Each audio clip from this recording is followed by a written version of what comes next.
warahmatullahi wabarakatuh. Kami dari kelompok 18, sebelumnya perkenalan, nama saya Moida Azahra dengan NPM 233010083 dan ini teman saya.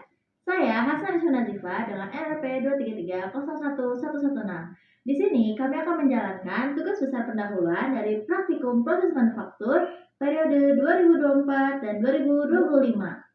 Isi dari video ini, kita akan menjelaskan sedikit tentang materi dari praktikum proses manufaktur. Penasaran dengan selanjutnya? Ikuti terus sampai akhir ya guys. Dadah! Bye!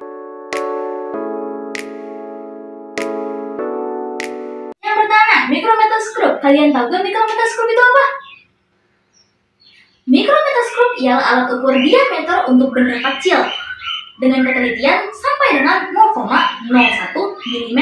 Sangat teliti. Mikrometoscope cocok digunakan untuk mengukur diameter benda kecil seperti diameter kawat, pipa kecil, poros, laut, dan masih banyak lainnya.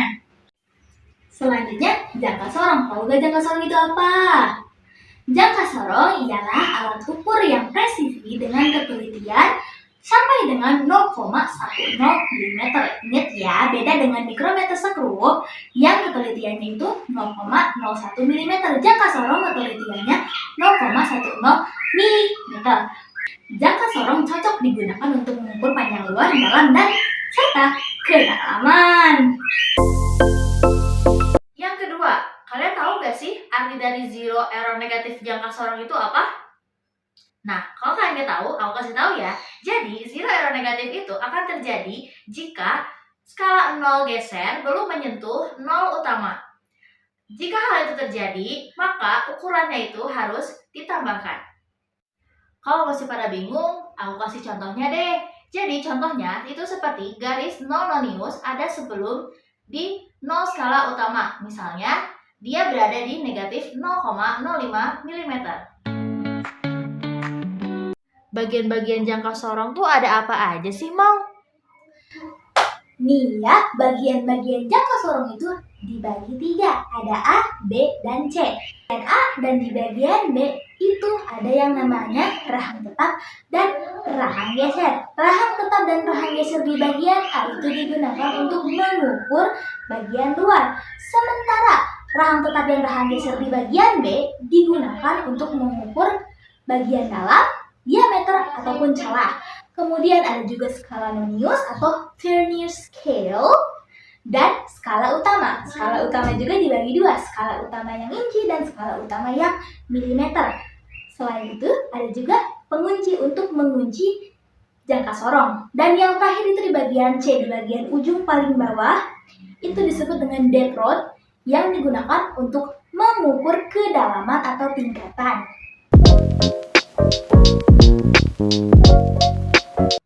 Inoy, jenis-jenis mesin milling itu ada apa aja sih?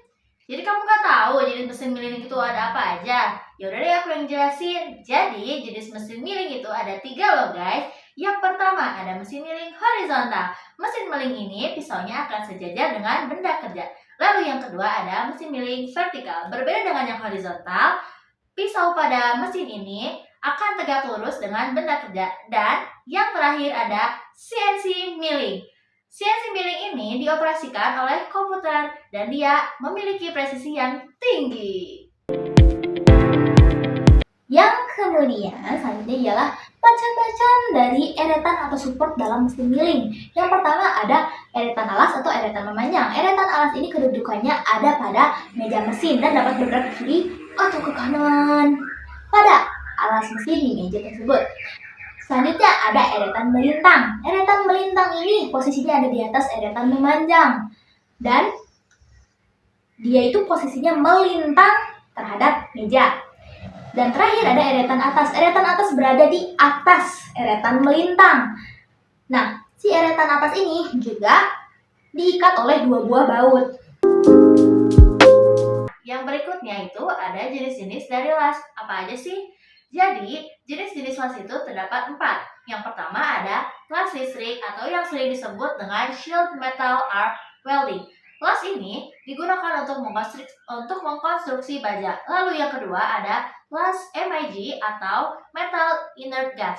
Las ini digunakan untuk mengelas logam tipis dan tebal, serta digunakan pada otomotif. Lalu yang ketiga ada las TIG, atau yang disebut dengan tungsten inert gas.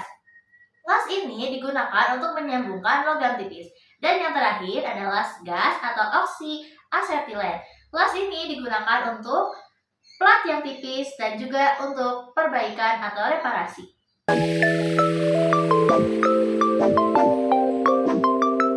Kalian tahu gak sih SolidWorks itu apa? Gak tahu kakak.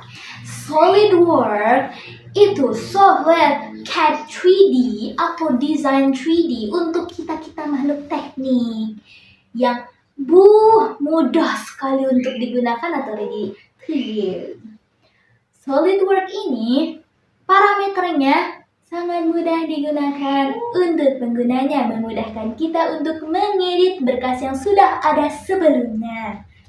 Dalam SolidWorks, kita dapat membuat desain yang intuitif, mau itu sederhana ataupun kompleks. Mau tahu gak SolidWorks itu kelihatannya kayak apa? Mau dong. Nongse! 남기고 갔단다.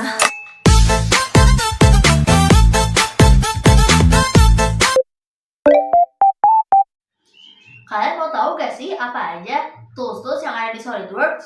Mau kakak? Oke, aku akan kasih tahu. Jadi, tools dalam SolidWorks itu ada 6. Yang pertama itu ada part, lalu yang kedua ada assembly, yang ketiga drawing, yang keempat plane, yang kelima ada sketch toolbar, dan yang terakhir ada reference triad. 1, 2, 3. Kamu mau tahu gak sih software Mastercam itu apa? Aduh, enggak nih. Searching dulu kali Cari ya. dulu kali ya? Ayo. Oh ini mau ternyata. Coba deh kamu yang jelasin. Software Mastercam ialah software yang banyak digunakan oleh industri manufaktur yang digunakannya untuk merancang dan mengendalikan proses permesinan dengan presisi yang tinggi. Software ini juga memberikan berbagai fitur yang dapat digunakan oleh pengguna sehingga mereka dapat membuat dan mengoptimalkan jalur pemotongan mesin CNC atau Computer Numerical Control. Selain itu, software Mastercam ini juga dapat mengkonversi file desain CAD menjadi file program untuk CNC sehingga mesin dapat melakukan pekerjaan dengan otomatis. Terus di software Mastercam juga tuh ada beberapa fitur utamanya loh, Mau. Kamu tahu gak apa? Apa tuh? Nih, aku kasih tahu ya. Jadi ada beberapa fitur utama dalam software Mastercam. Yang pertama itu ada Design CAD terintegrasi, di mana si CAD-nya itu adalah Computer Aided Design. Lalu yang kedua ada fitur CAM untuk pemrograman mesin. Nah, CAM ini Computer Aided Manufacturing. Yang ketiga untuk simulasi pemesinan. Lalu yang keempat ada pembuatan G-code. Yang kelima ada kompatibilitas dengan berbagai mesin. Lalu yang keenam ada integrasi dengan software CAD yang lain. Dan yang terakhir adalah fitur pemrograman multi-sumbu.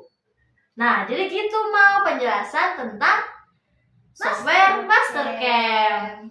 Wah, Ternyata kita sudah berada di penghujung acara ya guys. Semua pertanyaan-pertanyaan sudah kami jawab. Ya, semoga jawaban kami itu sesuai dengan yang diinginkan ya Mau ya. ya semoga memuaskan ya. Maka terima kasih atas atensinya. Mohon maaf jika ada kesalahan. Wassalamualaikum Warahmatullahi wabarakatuh.